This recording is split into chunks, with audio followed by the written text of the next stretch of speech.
Hello guys, welcome to 5th Generation Hobby Shop and welcome to another unboxing and testing. Shoutout natin Sir Dennis. Okay, so pasada tayo, saglit lang. Glock 17 Gen 5 airgun pistol. Okay, airgun na po ito. Ayan, airgun. So magkaiba po ang airgun, magkaiba rin po ang airsoft. Iba ang airgun sa airsoft. So ang airgun, usually ang bala ay bulitas. This is 4.5mm steel ball. Meron din yung lead, yung tingga. No, meron din 177. Meron din siyang caliber 22 lead pellets po. Lead pellets yung tingga yun. Yan. Pero ito, ang bala nito ay bulitas. Yan, bulitas siya. 4.5. Okay. Iba yung bala nung sa airsoft. Plastic kasi yung bala nung sa airsoft. Okay. So this one, kung mapapansin nyo, may mga markings yan. Glock Austria. Glock 17 Gen 5. Pati sa grip. Yan. Pati sa magazine. Sa kabilang side, meron din yan. Yan. May mga markings yan. Dahil, itong unit na to ay officially licensed product of Glock. So, gayang-gaya niya yung totoong Glock talaga. Huwag mo lang titingnan dito sa barrel kasi magkaiba yung size niyan. Yung sa 9mm na Glock 17. Okay? Pero kung sa unang tingin, makikita mo, para talaga siyang totoong Glock. Pati yung size niyan, 1.1 scale yan. Okay. So ito, kagandahan nitong ating unit, ito yung kanyang magazine. 18 rounder CO2 mag. Kagandahan nitong unit, compare sa airsoft, kasi yung airsoft, plastic yung internals, no? Ito, bakal na. Yan, no? Bakal na siya. Pati yung tunog, oh. Iba din, no? Iba din siya. Meron pala siyang safety dito sa ilalim. Ano? Which is wala sa real steel. Sa real steel kasi, serial number yung makikita nyo dito. Ayan. So, kapag nakikita nyo pala red, that's unsafe. That's safety off. Safety off. Pag kita nyo white, safety on. Okay? So, naka-safety off. No? Pati yung tunog niya, iba din.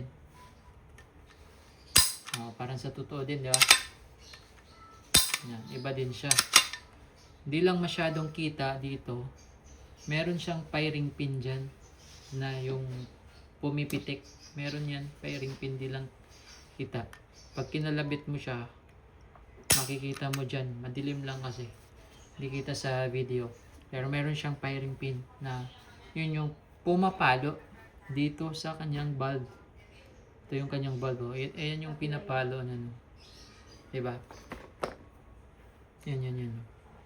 Yan. Para mag-release siya ng hangin. Okay. So, ang galing ng mechanism niya, no? Tapos, meron din siyang Picatinny rail para sa accessories. Pwede mo siyang lagyan ng flashlight. Yung sight niya pala, naka-fix yan. Naka-fix. Pati sa front, naka-fix. Yan. Tapos, may markings din siya dito.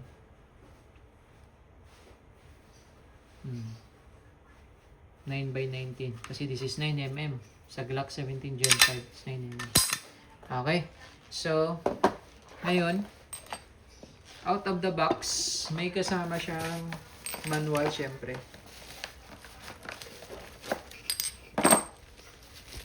kasama yan, di mawawala yung owner's manual.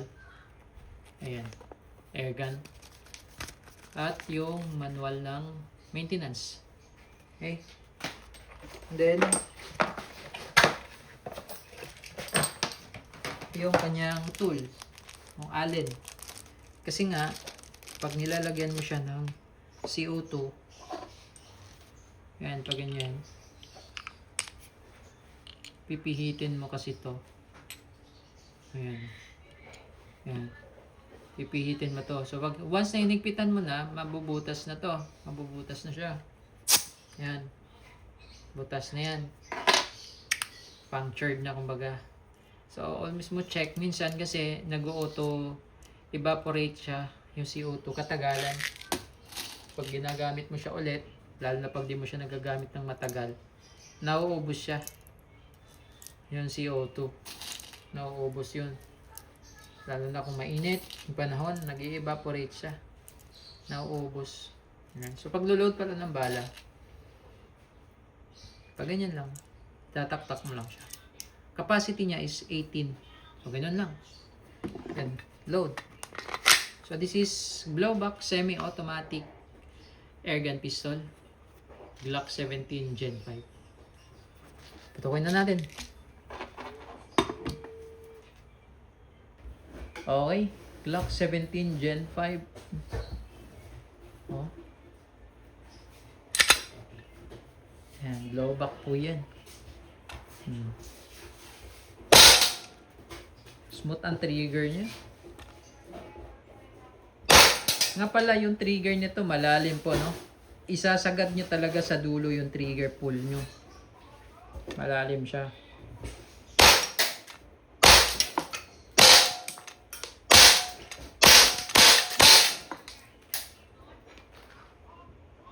No, pag wala na rin siyang bala, nag-o-open slide yan, no?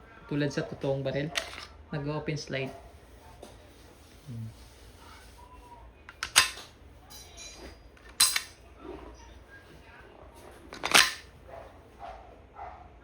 Glock 17 Gen 5 airgun po, airgun pistol.